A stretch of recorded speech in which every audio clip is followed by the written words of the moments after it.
Isaiah, Jeremiah, and then Lamentation, Ezekiel, Daniel, without hesitation comes... Hi, Buck Denver, Man of News here. Catchy tune. So, back to the prophets. We now know the names of the books and their order.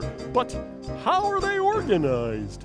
Christians have divided them into two sections, the major prophets and the minor prophets. The major prophets are Isaiah, Jeremiah, Ezekiel, and Daniel. And the minor prophets are all the others, except Lamentations, which tags along with Jeremiah in the major prophets. Okay, I guess that helps a little. I'm still not sure how we're going to explain all these books.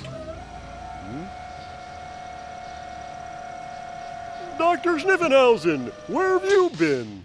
I've been sitting at home, alone, waiting for the phone to ring. But you don't call. I haven't been in this show in like forever. Well, you're a scientist, and we're talking about the Bible. Science is the study of nature. If we were going to talk about salamanders or nuclear fission, you'd be the first guy I'd call. I am going to be in today's show. But we aren't talking about salamanders or nuclear fission. Wait, maybe he could help.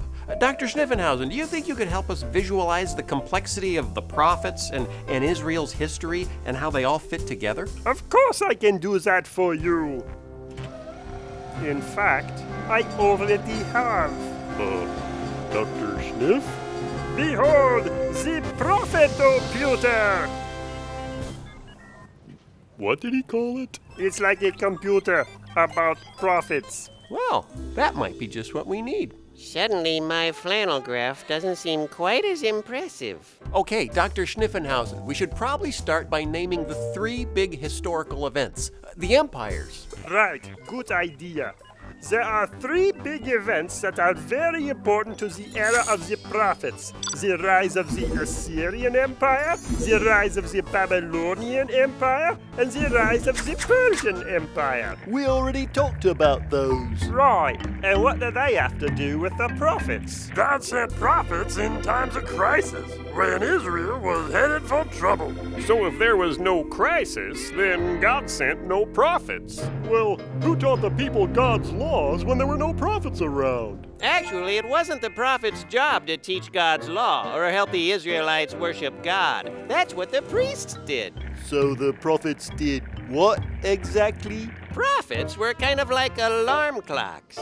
Beg pardon? An alarm clock is a wake-up call. If you're about to miss something important because you're asleep, like school or church or your wedding, an alarm clock goes off and wakes you up. It yells, "Hey, stop sleeping or there's gonna be trouble."